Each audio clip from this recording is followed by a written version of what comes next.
मंदिरों में क्यों नहीं मिलते? ये मुस्लिम के चांद बना हुआ या फिर उनका जो भी सिंबल है मुस्लिम्स का, वो हमारे मंदिर में क्यों नहीं मिलता है? कभी आपने देखा है क्या कि किसी मंदिर में मुस्लिम की से रिलेटेड कोई चीज़ें मिली हो? इन्हीं के मस्जिद में क्यों मिलती हैं ये सब चीज़ें? जोड़कर ये मस्जिद क्यों बनाते हैं? आप देखिए मथुरा में जो कृष्ण का गर्भगृह है भगवान कृष्ण जी का, उसके बाजू से ही मस्जिद बना हुआ है।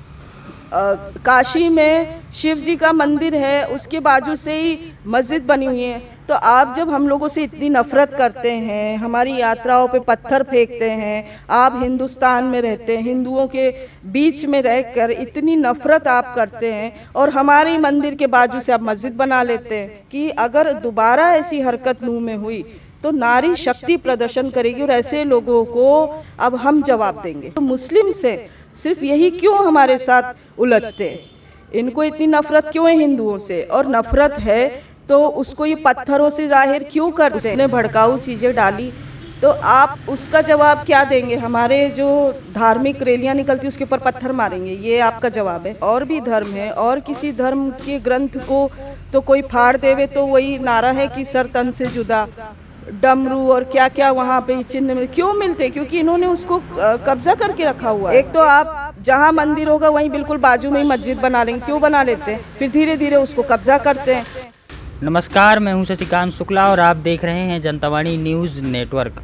आज हमारे साथ देश का एक बड़ा चेहरा जो पूरे देश में इस समय छाया हुआ है, जिनका ताल्लुक़ मुंबई से है। वास्तव में उनका ताल्लुक़ बुंदेलखंड से ही है, लेकिन वो मुंबई में ही रहती हैं और जय बजरंग सेना की भी बड़ी पदाधिकारी हैं। और जय बजरंग सेना के द्वारा जो रामचरितमानस को राष्ट्रीय ग्रंथ घोषित कराने का एक महाअभियान इस समय देश में चल रहा है, उसकी राष्ट्रीय प्रभारी अर्चना उपाध्याय जी हमारे साथ हैं। आज हम उनसे देश के विभिन्न मुद्दों पर, हिंदुत्व के कई मुद्दों पर, आगामी 2024 के लोकसभा चुनावों पर और अभी 2023 में जो मध्य प्रदेश और कई राज्यों में विधानसभा के चुनाव होने वाले हैं, उन पर चर्चा करेंगे और कई सवालों के जवाब तलाशने का प्रयास करेंगे। देश के कई मुद्दे हैं और ख़ासकर जो हिंदू समाज है उसके मुद्दे हैं, ज्ञानवापी हो या मणिपुर हिंसा का हो, चाहे मेवात नूह का मामला हो, इन सभी मुद्दों पर सवाल करेंगे। और मुख्य सवाल यही रहेगा कि रामचरितमानस को जो उनके द्वारा राष्ट्रीय ग्रंथ घोषित कराने का महाअभियान शुरू किया गया है वो कहाँ तक पहुँचा है, कहाँ तक पहुँचेगा और उसका लक्ष्य क्या है, और रामचरितमानस को राष्ट्रीय ग्रंथ क्यों घोषित कराया जा रहा है, क्यों घोषित कराने की मांग उठ रही है, इस पर विशेष रूप से चर्चा करने का प्रयास करेंगे। तो अर्चना जी, बहुत बहुत स्वागत है आपका जनतावाणी में। नमस्कार, जय श्री राम। अर्चना जी, पहला सवाल मेरा कि रामचरितमानस को राष्ट्रीय ग्रंथ घोषित कराने का जो आपका अभियान है, उस पर अभी जो चित्रकूट में कार्यक्रम हुआ, किस तरह का समर्थन मिला और क्या लगता है कि ये जो समर्थन है ये बड़ा रूप लेगा एक न एक दिन देश में? और क्या रामचरितमानस राष्ट्रीय ग्रंथ घोषित होगा? कैसा रहा आपका कार्यक्रम? 9 तारीख को हमारी शोभा यात्रा रामघाट से कामता नाथ मुख्य द्वार तक गई थी, जिसमें कि नारी शक्ति और साधु संत सभी लोगों ने इस यात्रा की शोभा बढ़ाई और संत समागम हुआ। और ये जो रामचरितमानस को राष्ट्रीय ग्रंथ घोषित करने का अभियान है, इससे बहुत असर पड़ा है और पूरे देश की जनता जान रही है और देख रही है और हमें समर्थन बहुत मिल रहा है कि सभी चाहते हैं कि रामचरितमानस को राष्ट्रीय ग्रंथ घोषित कराया जाए। और वहाँ के जो पीठाधीश्वर हैं संत श्री मदन गोपाल दास जी, उनके संरक्षण में ये अभियान चल रहा है पूरे देश में।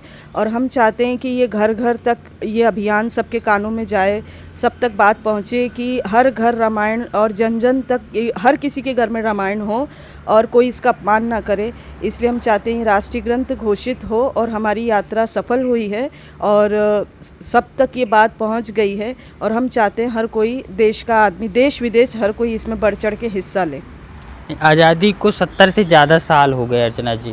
आज तक इतने साधु संत आए हमारे देश में, इतने बड़े बड़े हिंदू संगठन भी आए, लेकिन किसी हिंदू संगठन ने अभी तक इतनी बड़ी आवाज़ उठाने का प्रयास नहीं किया कि कोई अभियान चलाए कि रामचरितमानस को राष्ट्रीय। अभी ही आवश्यकता क्यों पड़ी है? और अगर भविष्य में कोई कहता है कि नहीं भाई राजनीति के लिए कर रहे हैं, अगले साल चुनाव है अभी मध्य प्रदेश में और विभिन्न राज्यों में विधानसभा के चुनाव, तो कल को कोई आरोप लगाने लगेगा आपके ऊपर कि चुनाव है इसलिए भाजपा वालों ने करवा दिया होगा हिंदुत्व माहौल बनाने के लिए। तो अभी ही आवश्यकता क्यों पड़ी इसकी? देखिए, ये धर्म से जुड़ा मुद्दा है, इसको आप राजनीति में ना घसीटें, पहली बात। और दूसरा, प्रयास तो इसके पहले बहुत साधु संतों ने किया है, और अभी ज़रूरत इसलिए है क्योंकि आप देख रहे हैं कि रामचरितमानस को फाड़ा जा रहा है, जलाया जा रहा है, पिक्चरें बनाई जा रही हैं जिसके शब्द बराबर नहीं हैं, कुछ भी बोलते हैं, सीता जी को कैसे भी रोल में दिखाया जाता है। तो ये सब गलत है। आप किसी धर्म ग्रंथ को क्यों छेड़ते हैं? ये एक धार्मिक मुद्दा है और इसमें हम लोग कोई राजनीति नहीं कर रहे हैं। और कोई धर्म के बारे में क्यों नहीं ये सब बातें आती हैं? और भी धर्म हैं, और किसी धर्म के ग्रंथ को तो कोई फाड़ देवे तो वही नारा है कि सर तन से जुदा, और क्या क्या फरमान जारी हो जाते हैं। लेकिन देखिए, हमारा सनातन धर्म है जो कि हमें हिंसा करने के लिए प्रेरित नहीं करता है। तो हम जो एक तरीका होता है उसी तरीके से आगे बढ़ रहे हैं। और पहले भी इस मुद्दे को बहुत साधु संतों ने उठाया है। जिन लोगों ने जलाया रामचरितमानस को, स्वामी प्रसाद मौर्य, और जो ऐसा कह सकते हैं कि जो स्वामी प्रसाद मौर्य की विचारधारा है, हाँ। उस विचारधारा ने रामचरितमानस को जलाया। तो उनका एक तर्क है कि भाई हम क्यों जला रहे हैं रामचरितमानस को। उनका तर्क ये है कि हम रामचरितमानस को इसलिए जला रहे हैं क्योंकि उसमें शूद्रों का अपमान है, पिछड़े वर्ग का अपमान है, और वो हवाला देते हैं शंबुक वध और भी कई चीज़ें रामचरितमानस में, जैसे कि वो एक चौपाई है, ढोल गवार शूद्र पशु नारी। तो ये एक तर्क है कि भाई जिस किताब में हमारा अपमान हो रहा है, हमारे पूरे समाज का अपमान हो रहा है, और जो ह्यूमन राइट है उसके खिलाफ ही हैं ये सब चीज़ें, तो इसलिए वो जला रहे हैं। उनका तर्क है। इसको कैसे, अब भाई पूरे समाज को आपको लेकर चलना पड़ेगा तभी ना रामचरितमानस घोषित होगा राष्ट्रीय ग्रंथ। अब अगर किसी अब समाज का अपमान उस ग्रंथ में, कोई चौपाई है ऐसी, तो फिर उसका बचाव कैसे करेंगे? और उस चौपाई का मतलब क्या कुछ और है आपके हिसाब से, या कुछ क्या है? देखिए, ये तो ज्ञान के अभाव में जो भी हैं, जिन्होंने स्वामी प्रसाद मौर्य जी हैं, ज्ञान के अभाव में उन्होंने ये सब किया है, फाड़ा है। ये एक धर्म से जुड़ा मुद्दा है। अगर आपको कोई चीज़ समझ में नहीं आती, जैसे मेरी तबीयत ख़राब है तो मैं डॉक्टर के पास जाऊंगी। अब ये धर्म से जुड़ी बात है। रामायण में जो चौपाई है, ढोल गवार शूद्र पशु नारी सकल ताड़ना के अधिकारी, तो अगर आपको इस पे समझ में नहीं आया तो आपको किसी संत के पास जाना चाहिए, किसी ज्ञानी से पूछना चाहिए कि इस चौपाई का अर्थ क्या है, तब उनको पता चलेगा। ढोल गवार शूद्र पशु नारी सकल ताड़ना के अधिकारी, इसका मतलब ये नहीं है कि वो सकल ताड़ना मतलब क्या, देखना। तो पहले उसका अर्थ समझो, उसके बाद अर्थ का अनर्थ निकाल कर आप एक पवित्र ग्रंथ को जला रहे हैं। और देश में एक पॉलिटिकल मुद्दा है ये कि उनको मीन्स आगे आना है।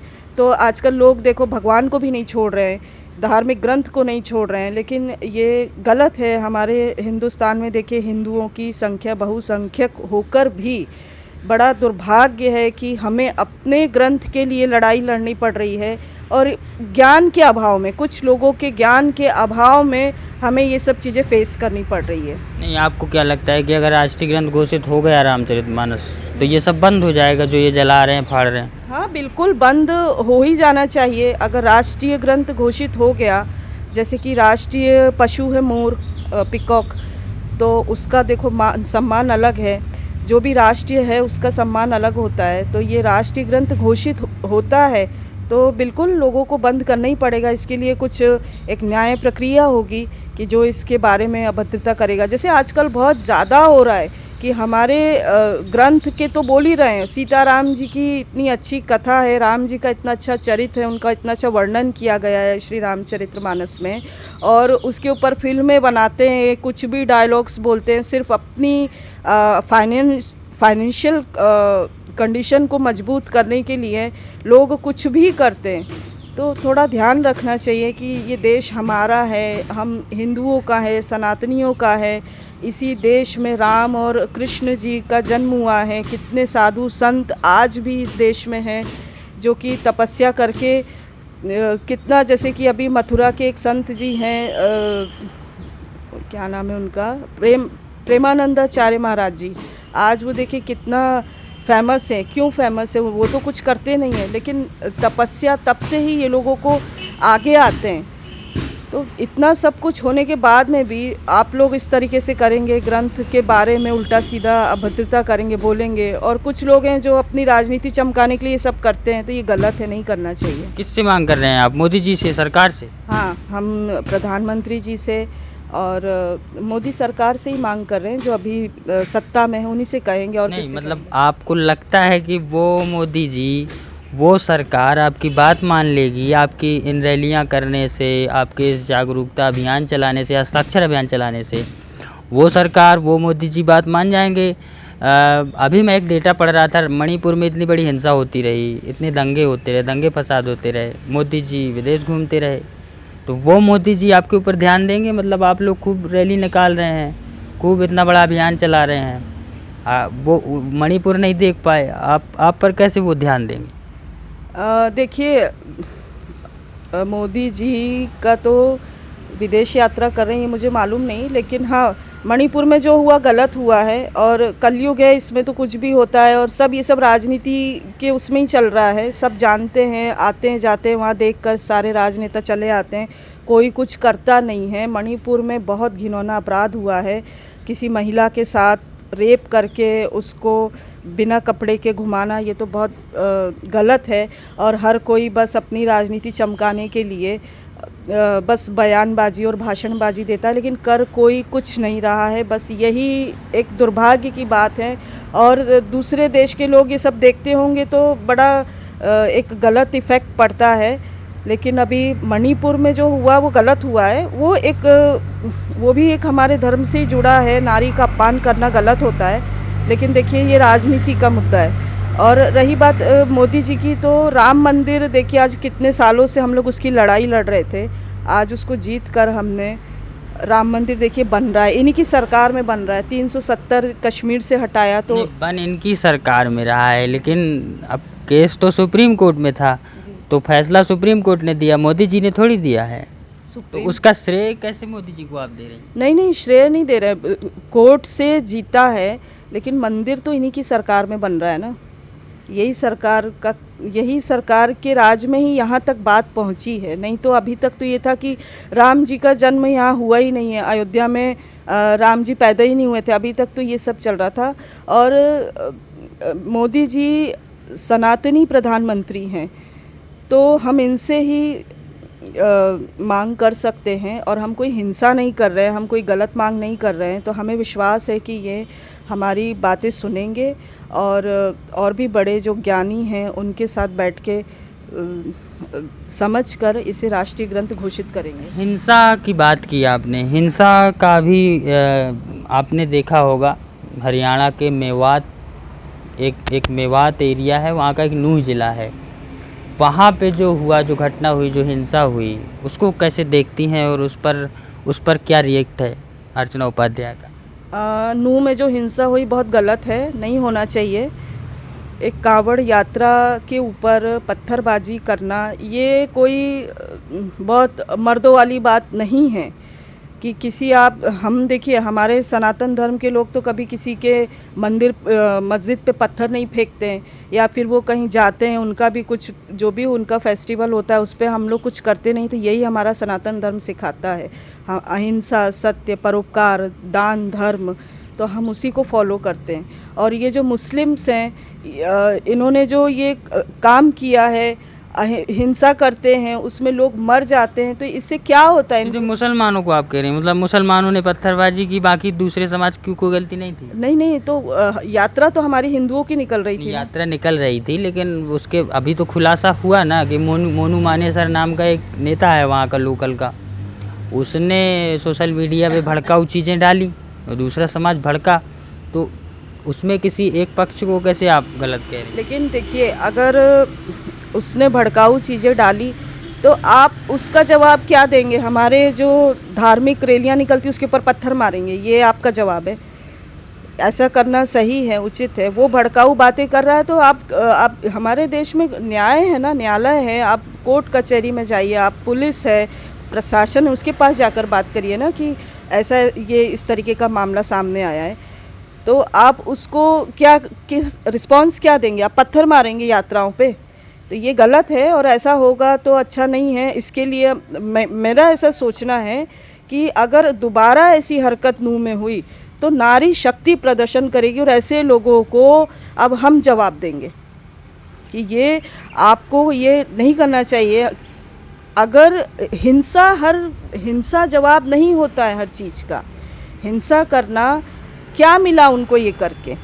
आप बताइए क्या मिला ये करके? और प्रशासन भी क्या करती है? उठा के जेल में डाल देती है। कोई एक अच्छा एक्शन लेना चाहिए, कड़क कार्रवाई होनी चाहिए। घर भी तो गिरवा दिए ना। घर गिरवाने से क्या होता है? वो तो फिर बन जाएंगे। घर गिरवाने से कुछ नहीं होता है। इसके लिए कानून होना चाहिए कि किसी भी धार्मिक यात्रा, धार्मिक ग्रंथ, इसके ऊपर कोई भी अभद्रता करे, कुछ भी करे, तो उसके लिए एक अलग से लीगल एक कानून होना चाहिए। जैसे कि देखो महाराष्ट्र में 3 साधुओं को मार दिया था कोरोना काल में। क्या हुआ? कुछ नहीं, कोर्ट में मैटर चल रहा है और जो पुलिस थे सस्पेंड कर दिया। उसके बाद क्या हुआ? बात दब गई, पता ही नहीं चला कि क्या एक्शन हुआ। तो इसके लिए हमारे देश के साधु संत, हमारे देश का ग्रंथ, हमारे देश के मंदिर, ये सब चीज़ों को ही हमको, अगर हम अपना धर्म बचाएंगे तो ही देश बचेगा। धीरे धीरे करके अब जैसे देखिए ज्ञानवापी में आया है कि वो अंदर ओम स्वास्तिक है, तो हमारे मंदिरों में क्यों नहीं मिलते? ये मुस्लिम के चांद बना हुआ या फिर उनका जो भी सिंबल है मुस्लिम्स का, वो हमारे मंदिर में क्यों नहीं मिलता है? कभी आपने देखा है क्या कि किसी मंदिर में मुस्लिम की से रिलेटेड कोई चीज़ें मिली हो? इन्हीं के मस्जिद में क्यों मिलती हैं ये सब चीज़ें? और ये हमारे मंदिर की क्यों मिलती है क्या लगता है आपको? अब ये पहली बात तो हमारे मंदिरों की दीवार से जोड़कर ये मस्जिद क्यों बनाते हैं? आप देखिए मथुरा में जो कृष्ण का गर्भगृह है, भगवान कृष्ण जी का, उसके बाजू से ही मस्जिद बना हुआ है। काशी में शिव जी का मंदिर है, उसके बाजू से ही मस्जिद बनी हुई है। तो आप जब हम लोगों से इतनी नफ़रत करते हैं, हमारी यात्राओं पे पत्थर फेंकते हैं, आप हिंदुस्तान में रहते हैं, हिंदुओं के बीच में रहकर इतनी नफ़रत आप करते हैं और हमारे ही मंदिर के बाजू से आप मस्जिद बना लेते हैं और आपकी मस्जिद में हमारे ही स्वास्तिक, ओम, डमरू और क्या क्या वहाँ पे चिन्ह क्यों मिलते? क्योंकि इन्होंने उसको कब्ज़ा करके रखा हुआ है। नहीं, अगर मंदिर से सटा हुआ मस्जिद बना है तो बना रहने दीजिए। भारत लोकतांत्रिक देश है। लोकतांत्रिक देश में सभी धर्मों को मान्यता है। जहाँ मंदिर, मस्जिद, चर्च सब एक जगह रहें, उसी को ना लोकतांत्रिक देश कहेंगे, जहाँ सभी धर्मों का सम्मान किया जाता है। तो रहने दीजिए, क्या दिक्कत क्या है? लोकतांत्रिक देश है, बात सही है आपकी, लेकिन किसी, आप देखिए मंदिर के बाजू में कोई आपको कोई गुरुद्वारा चिपका हुआ मिला है क्या? मंदिर के बाजू में कोई जैन धर्म की दीवार, और वो तो चलिए ये सब हिंदू में आते हैं, सिख हैं, जैन धर्म है, ये सब हिंदू ही हैं और कभी इन्होंने अपने हिंदू के ग्रंथ का कोई मजाक नहीं उड़ाया। लेकिन ये जो मुस्लिम्स हैं, सिर्फ यही क्यों हमारे साथ उलझते हैं? इनको इतनी नफ़रत क्यों है हिंदुओं से? और नफ़रत है तो उसको ये पत्थरों से जाहिर क्यों करते हैं? अगर क्यों नहीं, लोकतांत्रिक देश है तो आप मेरे पड़ोसी हैं, तो आपकी दीवार और मेरी, देखो पड़ोसी का झगड़ा हो जाता है। अगर दीवार दोनों की चिपकी हुई हो और थोड़ा सा एक का कुछ सामान इधर आ जाता है, दूसरे का इधर आ जाता है, तो हम हिंदू हैं, पड़ोसी भी थोड़ा सा बहस हो जाती है कि आपने ऐसा, आपका ये चीज़ यह। तो ये इतना बड़ा धर्म से जुड़ा मुद्दा है। एक तो आप जहाँ मंदिर होगा वहीं बिल्कुल बाजू में ही मस्जिद बना लेंगे। क्यों बना लेते हैं? फिर धीरे धीरे उसको कब्जा करते हैं, फिर उसके अंदर वो चादर उड़ा देते हैं, बना लेते। हाँ बस, और कब्जा करके वहाँ पे नमाज चालू कर देते हैं। हमें इनके नमाज से दिक्कत नहीं है, ये जो हिंसा करते हैं और हमारे ही बीच में रहकर ये जो कब्जा करते हैं कि ये अपना धर्म को ज़्यादा अच्छा बताते हैं कि मतलब हमारा जो इस्लाम है वो ज़्यादा अच्छा है। ठीक है, आपको जो करना है करिए, लेकिन आप मुद्दा क्यों बनाते हैं? आप हमें ही क्यों टारगेट करते हैं? हिंदुओं को क्यों टारगेट करते हैं? आप हमारे बीच में रहते हैं और हम ही लोगों से क्यों बगावत करते हैं? ये कहना है मेरा। और देखिए ज्ञानवापी का भी मुद्दा चल रहा है, उसमें सर्वे हुआ। ज्ञानवापी पे ही मेरा अगला सवाल है। ज्ञानवापी चुनाव आ गया है, 2024 में लोकसभा का चुनाव है, तो पहले से ही कई नेताओं ने, कई जो बुद्धिजीवी थे, उन्होंने अनुमान लगाया था कि चुनाव तक कोई ना कोई मंदिर मस्जिद का मुद्दा जो है वो छा जाएगा देश में, और छा गया ज्ञानवापी का मुद्दा। वहाँ से मूर्तियाँ निकलने लगी, शिवलिंग निकलने लगे, वहाँ मंदिर में स्वास्तिक का निशान भी निकल आया, मस्जिद में सॉरी। तो ये चुनाव की वजह से तो नहीं हो रहा है कि अगले साल 2024 को भी मोदी जी को जिताना है? चुनाव की वजह से तो नहीं है, इसकी एक जो न्याय कोर्ट में मैटर चल रहा है इसका, और वो डेट आती है तो उसी हिसाब से ऑर्डर हो रहे हैं, और वो सब प्रोसेस बाय प्रोसेस चल रहा है। तो उसी प्रोसेस में अब वो चुनाव अगले साल हो गया है, तो अब उसमें तो लोग यही बोलेंगे कि ये चुनाव के लिए कर रहे हैं। अच्छा अर्चना जी, मेरा लास्ट क्वेश्चन ये है कि मध्य प्रदेश में विधानसभा के चुनाव हैं और आप एक बड़ा हिंदू चेहरा हैं। नितिन उपाध्याय जय बजरंग सेना के राष्ट्रीय अध्यक्ष बड़ा चेहरा हैं, हर ज़िले में आपकी टीम है। तो कहीं ऐसा तो नहीं है कि इन प्रदेशों में भी आप लोग माहौल बना रहे हैं या कुछ करने की मंशा है? अभी आप मध्य प्रदेश में ही खजुराहो में बैठी हुई हैं, बुंदेलखंड में, तो पार्टी ने तो नहीं भेजा है कि जाओ प्रचार कर दो हमारा? आपको मैंने पहले भी बोला है कि जो हम कर रहे हैं, और जय बजरंग सेना जो संगठन है, इसका राजनीति से कोई लेना देना नहीं है, और हम जो कर रहे हैं वो धर्म से जुड़ा मुद्दा है, राजनीति से जुड़ा मुद्दा नहीं है। रामचरितमानस तो धर्म ग्रंथ है, और हमको किसी ने नहीं भेजा है यहाँ पर, हम तो अपनी मर्ज़ी से आए हैं। और कल चित्रकूट धाम में हमारी रैली थी, और हम बस इसी प्रयास के साथ आगे बढ़ रहे हैं कि रामचरितमानस को राष्ट्रीय ग्रंथ का दर्जा दिया जाए। अभी इसमें कोई पॉलिटिक्स करे या कोई सोचे तो वो उसकी सोच है, इसमें हम कुछ नहीं कर सकते। अभी इस अभियान में कोई नेता अगर राजनीति में उतरने लगा, चुनाव लड़ने लगा, तो कार्रवाई करेंगे आप? क्या कार्रवाई करेंगे? कौन उतरेगा? सबको पता है कि धर्म से जुड़ा मुद्दा है, और अगर कोई हिंदू आके बोलेगा कि मैं भी चाहता हूँ कि राष्ट्रीय ग्रंथ घोषित हो रामचरितमानस, तो हमें समर्थन मिलेगा। और कोई बड़ा राजनेता आके अगर हमें सपोर्ट करता है तो ये हमारे लिए बहुत अच्छी बात है, इसमें कोई बुराई नहीं है। हम किसी को नहीं बोल सकते ना कि कोई राजनेता हो, अभिनेता हो, या देश की कोई भी हस्ती हो, अगर वो हमारे साथ आके बोलती है कि नहीं आप बहुत अच्छा कार्य करते हैं और हम आपके साथ हैं, तो इसमें क्या बुरा है? अच्छा ही है ना। चलिए, बहुत बहुत धन्यवाद अर्चना जी, हमारे साथ आपने बात की, बहुत बहुत धन्यवाद। धन्यवाद। जय श्री राम। तो हमारे साथ अर्चना उपाध्याय जय बजरंग सेना के द्वारा जो रामचरितमानस को राष्ट्रीय ग्रंथ घोषित कराने का राष्ट्रीय अभियान महाअभियान चलाया जा रहा है, उसकी राष्ट्रीय प्रभारी अर्चना उपाध्याय जुड़ी हुई थी। जय बजरंग सेना की बड़ी नेता है, बड़ा हिंदू चेहरा है, और पूरे देश में उनके फॉलोअर्स हैं। तो आज वो हमारे साथ जुड़ी हुई थी। आप सभी का धन्यवाद, आप जो दर्शक अभी देख रहे थे, बहुत बहुत धन्यवाद। मध्य प्रदेश के विधानसभा चुनाव पर जो हमारी लगातार कवरेज चल रही है, कैंपेन चुनाव का हम चला रहे हैं, उस पर लगातार नज़र बनाए रखेंगे। जनता वाणी देखते रहिए। नमस्कार, जय हिंद।